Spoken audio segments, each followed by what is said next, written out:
Olá pessoal, essa é a videoaula da disciplina de Climatologia 1 do curso de Geografia da URGS. O que nós vamos ver nessa aula é a umidade do ar.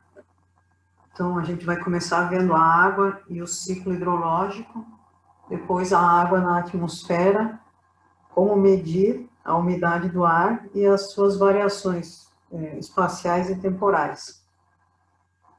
Bom, então a água, né? A água é essencial na vida do nosso planeta, né? No contexto da paisagem terrestre, ela interliga os fenômenos da atmosfera inferior, né, da parte onde nós vivemos, que é a troposfera, e da litosfera. Litosfera é a parte da Terra coberta com solo, né? Ela interfere diretamente na nossa vida, na vida vegetal, na vida animal. Sem água não tem fotossíntese, sem fotossíntese não tem toda a cadeia alimentar do planeta. A água também é um importante agente modelador do relevo, né? Todo o processo de erosão se inicia com o impacto da gota de chuva no solo sem cobertura.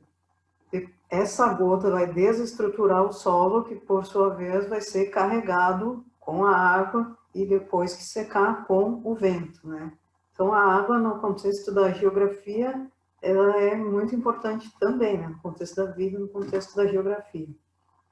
A água, a molécula dela tem uma característica que é o ângulo da ligação entre os átomos. Os ângulos normalmente são 90, 180, 270, mas entre o oxigênio e os dois hidrogênios, o ângulo é de 104,5 graus. Esse ângulo, se a gente for estudar a fundo na química, ele fornece várias características particulares da água, né? Quando a gente não sabe bem explicar o que causa, por exemplo, algum fenômeno que é característico da água, a culpa geralmente é desse ângulo. A culpa não, a causa, né? Então, em função desse ângulo, a água se torna uma molécula polarizada. O que quer dizer isso? No contexto das ligações químicas, né, a ligação entre os átomos é uma ligação covalente. Ocorre o compartilhamento de elétrons. Mas com essa angulação acaba existindo uma carga negativa parcial próximo do oxigênio e uma carga positiva parcial próximo dos dois hidrogênios. Isso aí é a polaridade dessa molécula. Bom, e como que uma molécula de água se liga com a outra molécula de água? Aí são as pontes de hidrogênio. Então, as pontes de hidrogênio vão ocorrer entre o hidrogênio do polo positivo de uma molécula com o oxigênio do polo negativo da outra molécula. E assim, então, vai se formar o líquido, a água líquida e a água sólida, o gelo, no caso. A água tem algo que, não só a água também, por exemplo, o mercúrio também tem a tensão superficial. A tensão superficial é uma película que se forma na água, na interface água-ar. O que ocorre? Deixa eu mostrar aqui no próximo slide.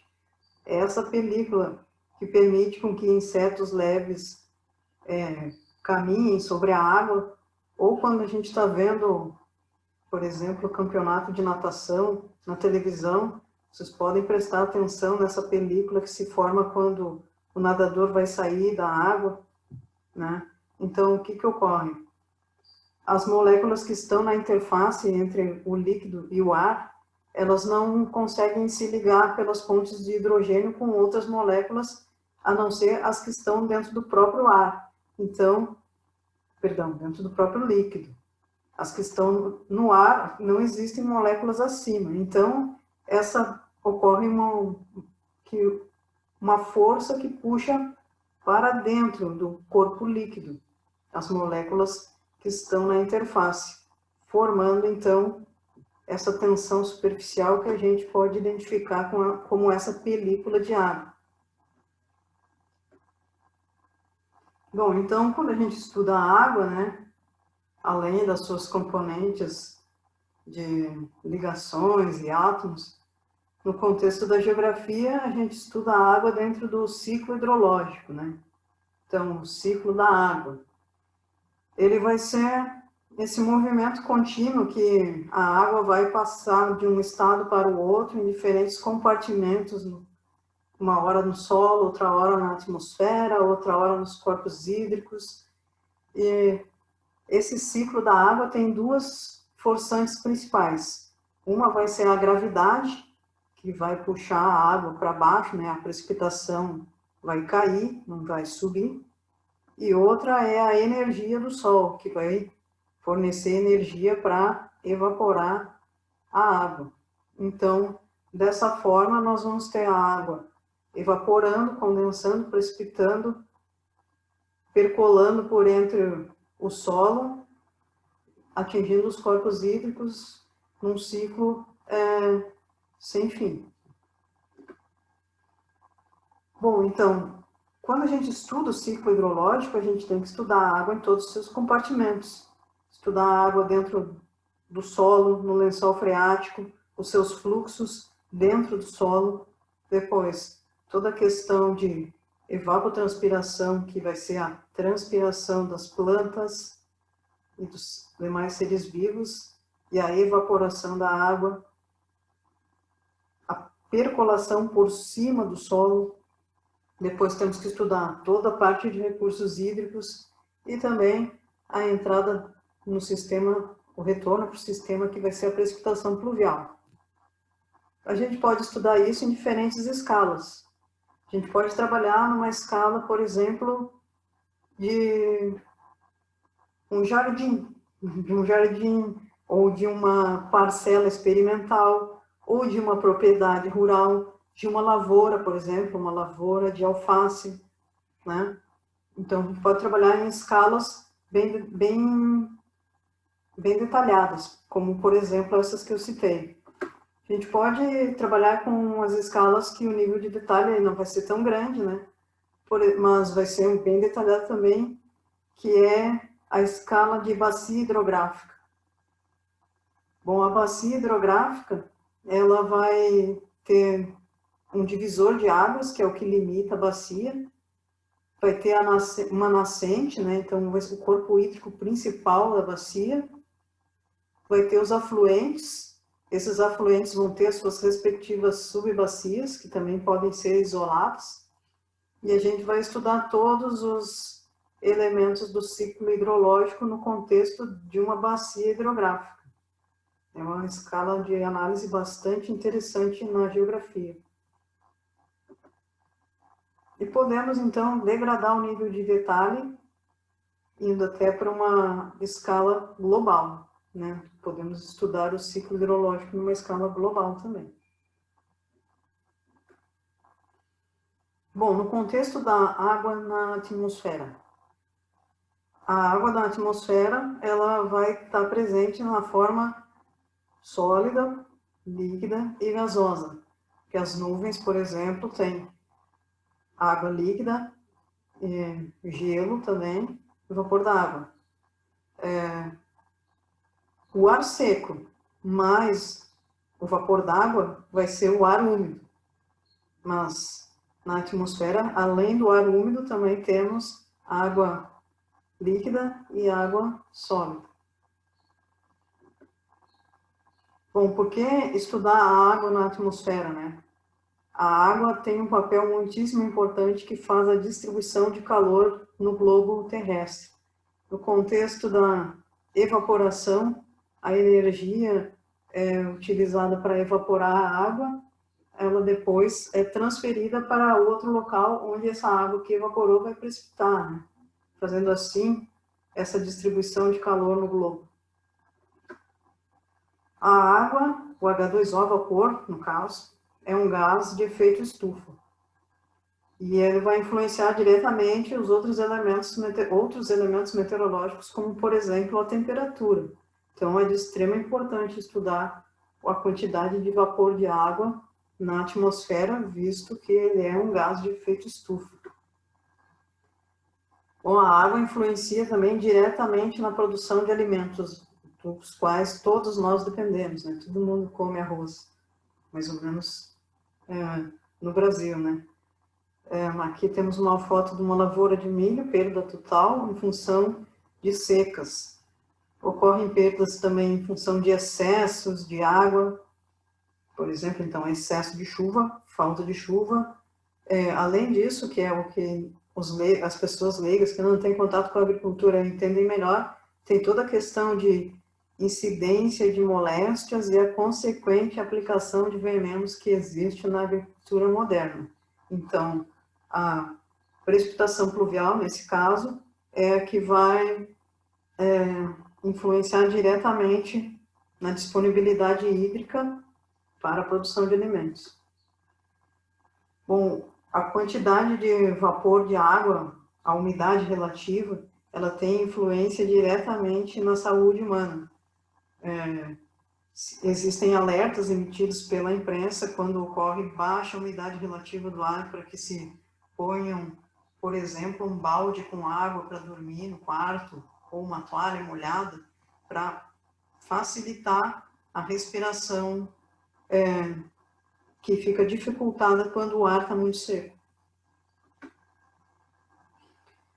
Bom, então, no caso, vamos falar agora do ar úmido, né? O vapor de água na atmosfera. Então, a gente tem o nitrogênio, o oxigênio, as moléculas que predominantemente compõem a nossa atmosfera. E numa parcela de ar, a gente vai ter presença maior ou menor de vapor d'água, podendo chegar até no máximo 4% da parcela. Quando ocorrem, então, diferentes variações na quantidade de vapor de água, vai ocorrer diminuição das outras moléculas presentes, né? Então, o ar úmido vai ter as moléculas de vapor de água, elas têm essa característica de serem menos pesadas, que, como em comparação com o oxigênio e o nitrogênio, né? Dando essa densidade distinta do ar úmido e do ar seco, que permite a movimentação da parcela de ar verticalmente na atmosfera. Então, o vapor de água na atmosfera a gente pode medir através da pressão. A pressão atmosférica total vai ser a soma das pressões parciais. Isso aí é dado pela lei de Dalton. Então, o que são as pressões parciais? Vai ser a pressão do nitrogênio, a pressão do oxigênio. Está pressionando o quê? Aonde? A parcela de ar internamente vai ter uma pressão. A pressão seria de cada um dos gases. Para melhor estudar o vapor de água, a gente separa, então, pressão do ar seco, que vai incluir a pressão individual de todos os gases, mais a pressão do vapor de água. E ela é representada, então, a pressão do vapor de água pela letra E. E a pressão do ar seco pela letra P, com o índice D. D de dry, seco, em inglês, né? Então, o que nós temos? Vamos ter a parcela de ar seco, cada um dos constituintes exercendo a sua pressão, e a parcela de vapor, o vapor de água dentro dessa parcela exercendo também a sua pressão. O que acontece? Na verdade, ocorre um processo constante de evaporação e condensação. Esse processo é constante, né? Então, a evaporação da água livre na superfície da Terra vai condensando na atmosfera e até que um momento que ocorre o equilíbrio. Quando ocorre o equilíbrio, ocorreu a saturação. Por quê? Se uma molécula a mais de vapor de água evaporar, se uma molécula a mais de vapor de água entrar na parcela, ela não vai suportar tanto vapor de água e o vapor de água vai condensar e precipitar. Então, a saturação é o momento no qual não cabe mais vapor de água na parcela.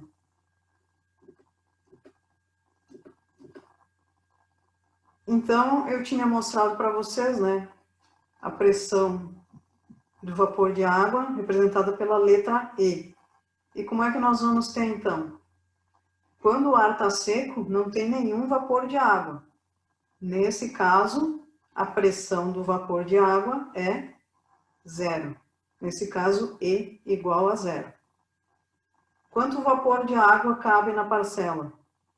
Cabe tanto vapor de água até o momento que o ar fique saturado. Quando o ar está saturado, a representação é o ES, né? Pressão de saturação de vapor de água. É assim dito. Então, nós temos o ar seco com nenhum vapor de água e o ar saturado que não cabe mais nenhum vapor. Essa saturação, por que não tem um número fixo ali, o 4%, aquele que eu comentei com vocês? Porque a saturação de vapor de água, a quantidade de vapor de água que cabe numa parcela é função da temperatura do ar, né? Então, é isso aqui, a pressão de saturação varia com a temperatura e é uma exponencial. Então, o que nós temos aqui nesse gráfico? No eixo X, temperatura do ar, no eixo Y, pressão de saturação. Quando é que vai saturar? Então, em que unidade? Unidade de pressão. A pressão, no caso com 0 grau, vai ser menor do que 1. Ou seja, cabe pouco vapor de água. Quando a temperatura está em 30 graus, a pressão está próxima de 4. Ou seja, cabe mais vapor de água numa parcela mais quente. Isso é uma questão da expansão dos gases, né, com a temperatura. Então, a maior vapor de água vai ser suportado numa parcela com maior temperatura. Agora eu vou dar um exemplo para vocês. Esse gráfico ele vai aparecer ao longo dessas nossas aulas da parte hídrica, né? Então, o mesmo gráfico, com a mesma ideia, só que agora a unidade de pressão de saturação está em milibar. Então, a linha vermelha mostra o valor da pressão de saturação para cada uma temperatura. Temperatura no eixo X, pressão no eixo Y. Então, existe uma parcela que eu circulei ali em verde, né? Parcela X. Ela está ali do lado no gráfico, na figurinha em azul. A parcela X tem uma quantidade de vapor de água, ou seja, tem uma pressão de vapor de água representada por E, e tem uma temperatura representada por T. Como que ela vai atingir a saturação? Quando é que não cabe mais vapor de água nessa parcela X? Se ela se deslocar em direção à linha vermelha pelo caminho C, ali, azul pontilhado, ela vai alterar ao mesmo tempo sua temperatura e aí vai ter alteração diretamente na pressão de saturação. Bom, mas vamos pegar uns exemplos em separados, não na diagonal. Vamos manter a mesma temperatura, no caso da parcela X, 30 graus. Nós vamos aumentar a quantidade de vapor de água. Então, ali, ó, representei com mais bolinhas azuis dentro da parcela. Nesse caso, então, o que eu tenho? Mesma temperatura, eu posso inserir mais vapor de água até o momento que satura. Quando houver a saturação, a água não vai mais ficar na forma de vapor, ela vai precipitar na forma líquida, né? Bom, então, com a mesma temperatura, eu aumento o vapor de água até alcançar a linha vermelha. Tem uma outra forma, daí é alterar a temperatura, mas não alterar a quantidade de vapor. Ali, ó. Tem as mesmas quatro bolinhas representando a quantidade de vapor de água na parcela. E o que eu fiz foi simplesmente diminuir a temperatura até alcançar a linha vermelha. Na reta que eu pintei de azul ali, mas que tem o índice B. Chegou até um ponto que está marcado no eixo das temperaturas como TD, temperatura do ponto de orvalho, que nós vamos conversar na sequência. Mas é a temperatura do ponto em que não vai mais se manter vapor, vai condensar. Uma forma de condensação é o orvalho que a gente vê de manhã nas folhas, né? Então, novamente, mas aqui na forma de tabela, temperaturas maiores vai necessitar mais vapor d'água para atingir a saturação. Então, numa parcela com uma temperatura mais alta, cabe mais vapor de água do que numa parcela de ar com a temperatura mais baixa.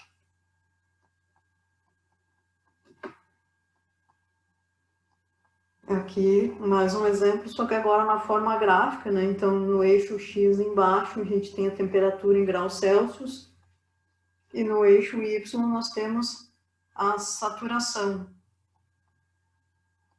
Pressão de saturação, no caso. Então, mostrando agora com valores numéricos, né? Por exemplo, para 20 graus de temperatura, cabem o quê? 15 gramas, gramas de quê? Gramas de vapor de água, em 1 quilograma da parcela de ar. É assim que se lê esse gráfico. No 30,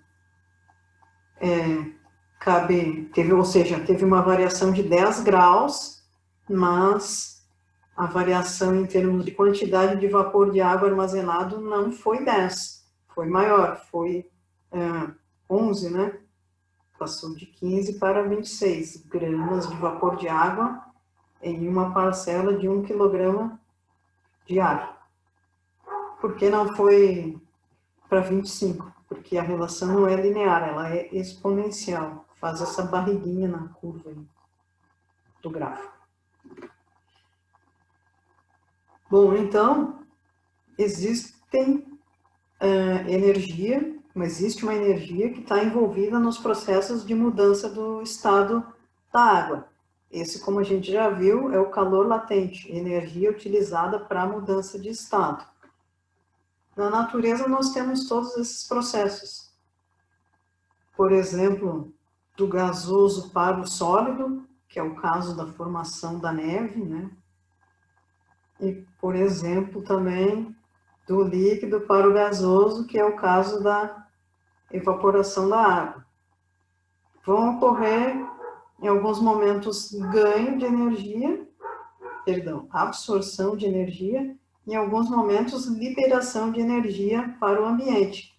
Então, por exemplo, o sólido, né, um gelo, ele para se transformar em líquido, no processo de fusão, o gelo tem que absorver energia, né? Então, os processos são meio complementares, né? Então, de sólido para líquido, absorve 80, de líquido para sólido, libera 80.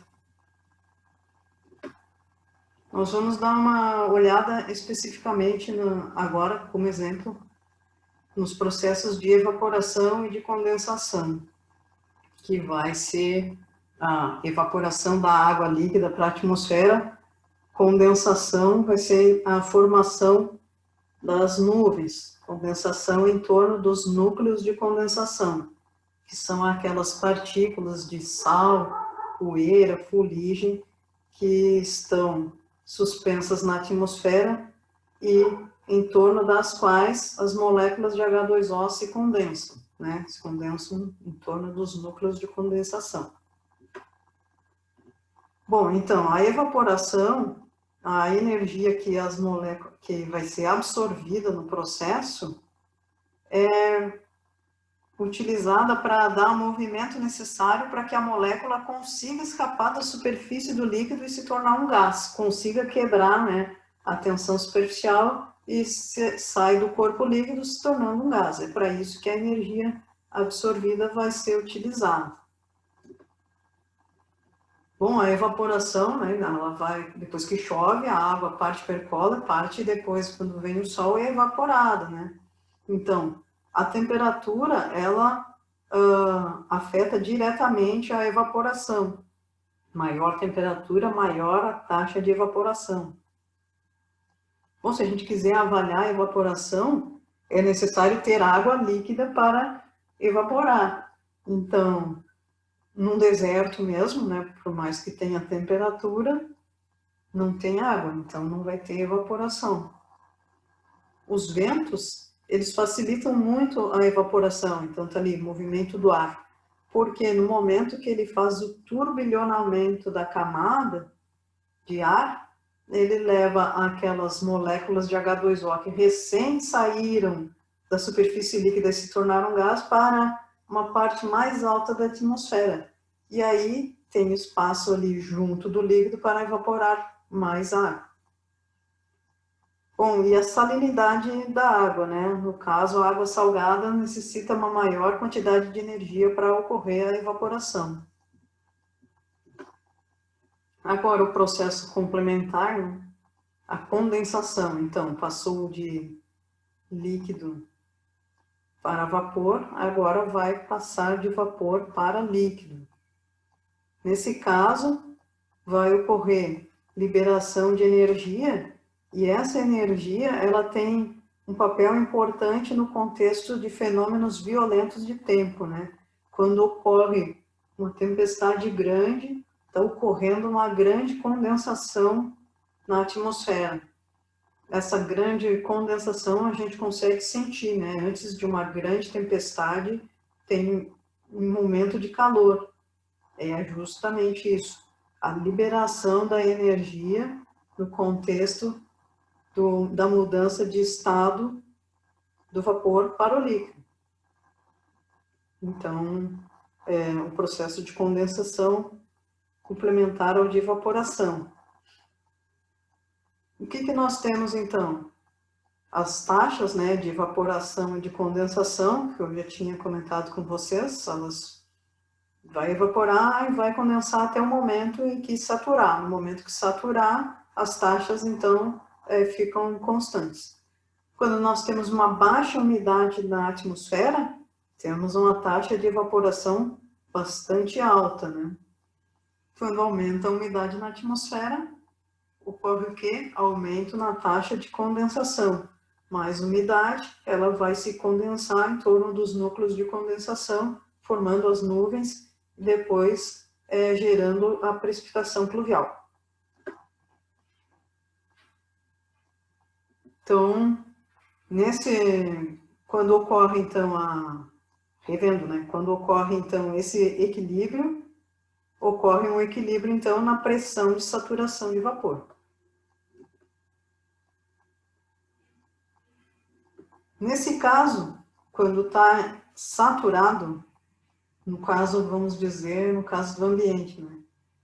Qualquer adição de vapor de água ou qualquer diminuição da temperatura vai ocorrer condensação e precipitação. Então, quer dizer, condensação, mas nem sempre precipitação. Às vezes tem uma grande quantidade de vapor de água e quando ocorre mudança na temperatura, na verdade, o que ocorre é formação de orvalho, né, por exemplo. Bom, como medir a umidade na atmosfera? Vamos ver pressão de vapor, né, que a gente já está vendo, déficit de saturação de vapor, umidade relativa e temperatura do ponto de orvalho que a gente viu no gráfico lá no início, né? Então, o déficit de saturação de vapor é a diferença entre a pressão que realmente existe, né? Então, a parcela X, né, ela tem uma pressão de vapor E. Então, essa é a que realmente existe, na temperatura de 30 graus.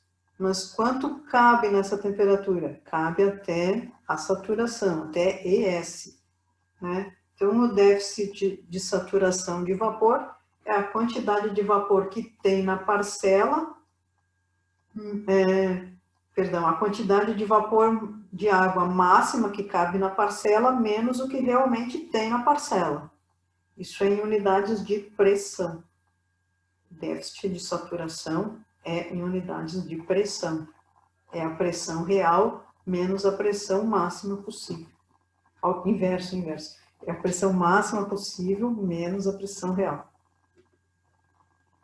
E a umidade relativa? A umidade relativa também utiliza essas duas variáveis, por isso que a gente começa introduzindo o conceito do déficit de saturação de vapor, certo? A umidade relativa, que é a que nós mais nos acostumamos com ela, porque é o que a imprensa mais informa, né? Vai ser uma relação, uma divisão entre a quantidade de vapor de água que a parcela tem, o máximo que cabe na parcela, multiplicado por 100. Nesse caso, a unidade é em porcentagem, umidade relativa, 30%, né? Já são níveis críticos para o corpo humano. Então, para melhor entender, tem esse esquema aqui, né, de umidade relativa, diferentes parcelas de ar, em diferentes temperaturas. Então, no primeiro caso, 9 gramas de E e 9 gramas de ES no contexto de 10 graus Celsius.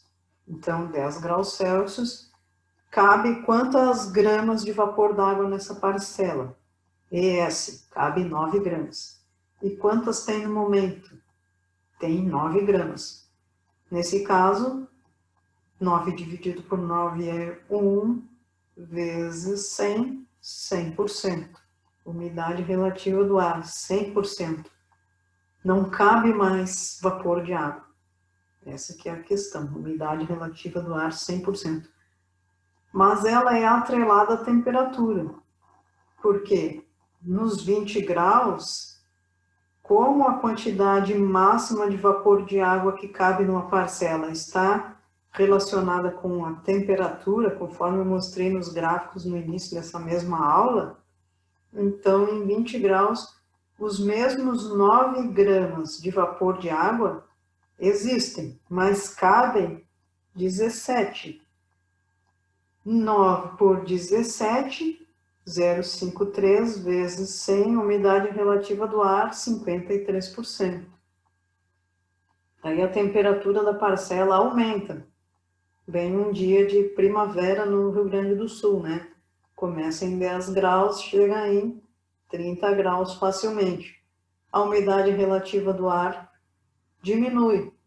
Na verdade, a quantidade de moléculas de vapor de água continuou a mesma. Acontece que com a variação de temperatura, cabe mais vapor de água na parcela. Nesse caso, mesmo os 9 gramas de E, mas cabe 30 gramas em ES. Aí a umidade relativa é de 30%. A umidade é relativa a quê? Relativa à temperatura, né? Por isso que ela não é absoluta, é relativa. Então, como acabei de comentar, né, um dia clássico de primavera no Rio Grande do Sul, a gente tem baixa temperatura de manhã cedo e altas temperaturas no meio da tarde. Nesse caso, nós vamos ter umidade relativa alta de manhã cedo e sem variação na quantidade de vapor de água, a umidade relativa vai diminuir ao longo do dia. Porque com o aumento da temperatura, cabe mais vapor de água na parcela. Então, daquele livro clássico, né, Tubelis e Nascimento, que vocês têm acesso, aqui tem um exemplo. 2 gráficos, no eixo X, horas do dia. Num dos gráficos, no eixo Y, tem a temperatura do ar e no outro, a umidade relativa, mostrando comportamento antagônico das duas variáveis. Temperatura baixa, umidade relativa alta. À medida que a temperatura aumenta, a umidade relativa diminui, e com o passar das horas do dia, a temperatura diminui e a umidade relativa do ar aumenta. Aqui só mais um outro exemplo, os dois no mesmo gráfico. É um gráfico que no eixo X tem as horas do dia, e é um gráfico com dois eixos Y. Num vai estar a umidade relativa, no outro vai estar a temperatura, mostrando esse comportamento antagônico das duas variáveis. Bom, como que a gente mede a umidade relativa do ar? Num contexto de estação meteorológica moderna, né, existem os higrômetros de sais de lítio. E aí, quando varia a umidade, varia a condutividade destes sais. E aí, um amperímetro fornece os valores de umidade ou com leitura ali via ponteiro, ou no caso da estação meteorológica, o dado digital armazenado no datalogger. Então, esse é um dos componentes, está ali o higrômetro, ali no meio. Começa com o anemômetro, depois está o higrômetro, o termômetro, que vai medir a temperatura, radiômetro, que vai medir a radiação, e o pluviômetro, que vai medir a chuva. Bom, a temperatura do ponto de orvalho, né? Nós já tínhamos falado no início da aula alguma coisa. É ali a temperatura na qual a umidade relativa é 100%, na qual o ar torna-se saturado e inicia-se o processo de condensação. Quanto mais baixa for a temperatura do ponto de orvalho, mais seco está o ar, significa que não tem umidade no ar, né? Então, a parcela X do exemplo do início da aula, que tinha uma quantidade de umidade representada por E e uma temperatura T, no momento que se manteve a umidade e diminuiu a temperatura, ocorreu a saturação. Nesse ponto é chamado temperatura do ponto de orvalho. Bom, a temperatura do ponto de orvalho, ela pode ser medida, tem uma maneira clássica com um equipamento que se chama psicrômetro.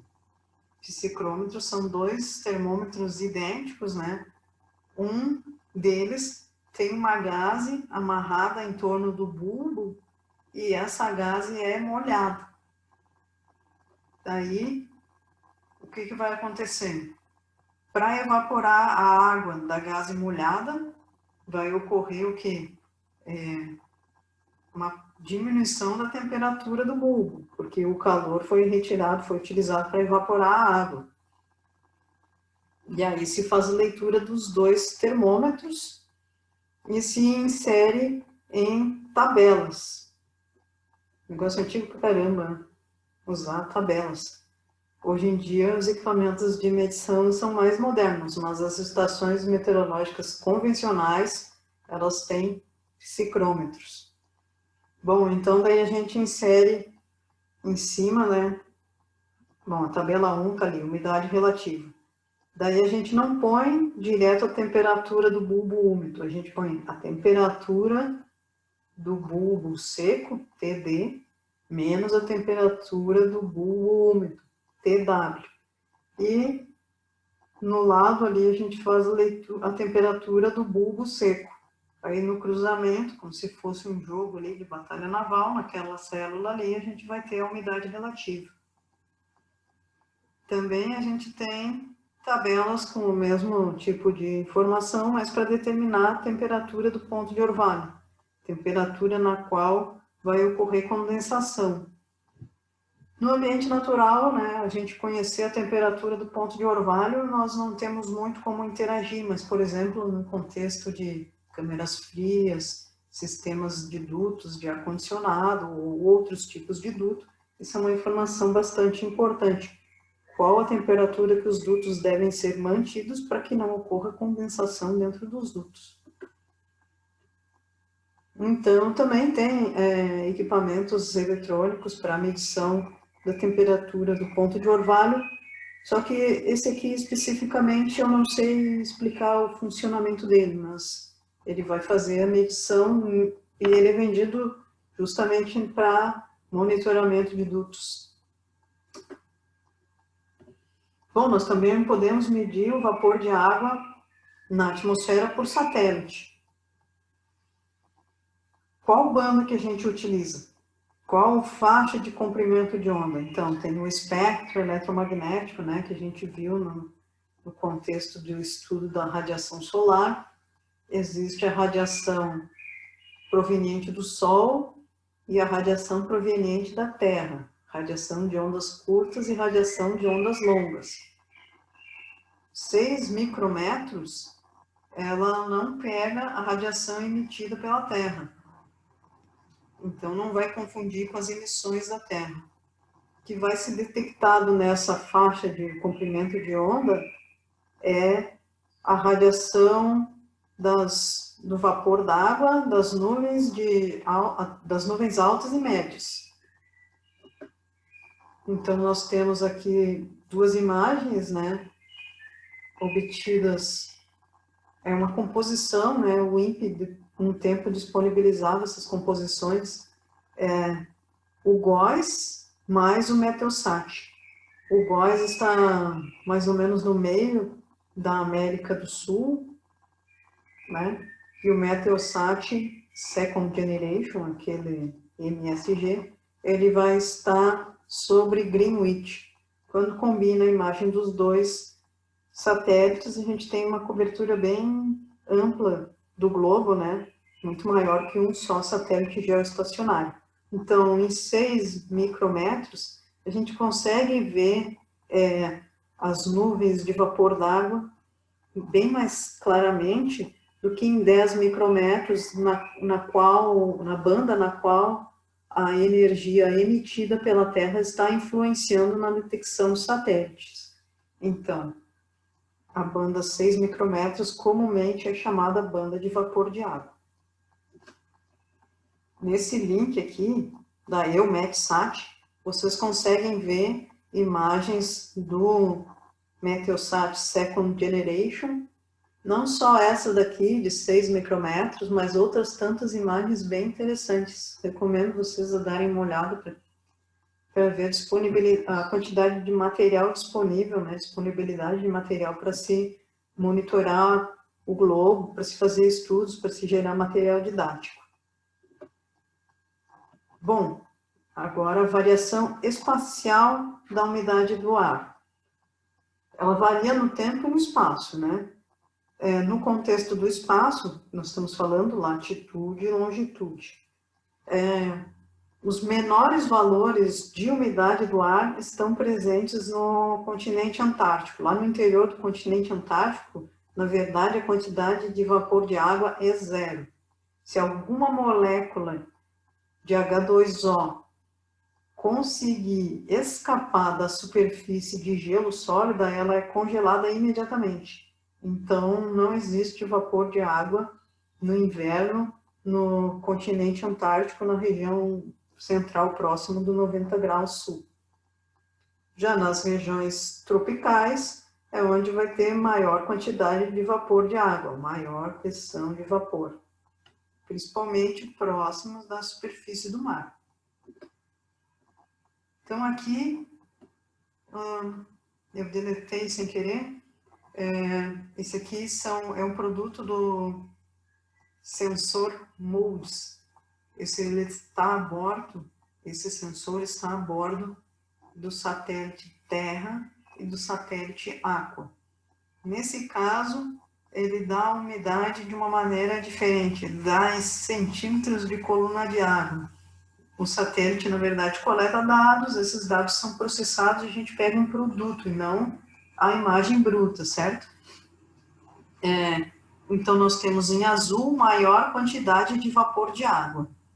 Preto são pontos que não se tem dados, ou por ausência de coleta, ou porque houve algum problema no processamento da imagem em si, que normalmente é o mais usual. Então, aqui a média para o mês de junho, né? Lembrando, nós estamos vendo variação espacial. Junho de 2019, junho, né? É verão no hemisfério norte, inverno no hemisfério sul.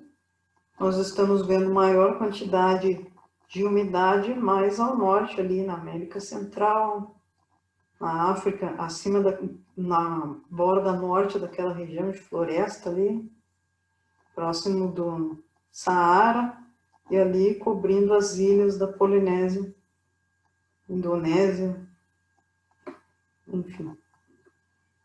Agora, setembro. Setembro é uma menor quantidade em comparação a junho, né? Mostrando, então, tem variações na quantidade e na distribuição espacial dessa umidade. Dezembro estamos migrando para o quê? O verão no hemisfério sul. Então, agora nós vemos menor quantidade de umidade na região ali das ilhas do sul da Ásia, né? Na região da África também, a umidade deslocada mais para o sul. Na região da América do Sul, ali, a umidade predominando sobre a região da Amazônia, Cerrado, Pantanal. Né? Então, mudando o mês do ano, ocorre mudança no padrão de disponibilização, perdão, mudança no padrão de quantidade de vapor de água disponível. E aqui, março, então, também outra variação. Peguei esses meses, né, dos solstícios e equinócios para mostrar, mas nesse link que eu deixo aqui, vocês conseguem pegar mês a mês, dia a dia, na verdade, se vocês quiserem, no período longo e verificar essa variação. Bom, então, falei da variação espacial e a variação temporal. Na verdade, quando eu falei da espacial, eu associei junto já a variável tempo, né? Mas no contexto agora do monitoramento gráfico, né? Considerando que o vapor d'água é um gás de efeito estufa, né? Ele tem suas quantidades monitoradas e também modeladas para fins de estudos ambientais. Então, não se assustem com esse monte de gráfico, eu vou explicar para vocês. No eixo X, nós temos os meses do ano, isso desde 1948 até 2018. Nós temos no eixo Y a quantidade de umidade relativa na atmosfera, mas o que está acontecendo é em diferentes faixas de altitude da atmosfera. Então, no gráfico mais de baixo é próximo da superfície, depois 4 quilômetros de altitude e depois 9 quilômetros de altitude, fazendo esse monitoramento da quantidade temporal de vapor de água num mesmo ponto, visando o melhor entendimento das mudanças ambientais globais. Se nós formos ver aqui essas informações, a gente pode ver que nos últimos anos a quantidade está mais ou menos estável, né? E próximo da superfície pouco variou em todo o período analisado. Na verdade, o H2O é um gás de efeito estufa, mas o gás que mais contribui para os processos de mudanças ambientais globais é o CO2, muito mais do que o H2O. Bom, então o que eu tinha para apresentar para vocês hoje era isso, espero que vocês tenham gostado. Então é isso aí, pessoal, fiquem em paz, tchau, tchau.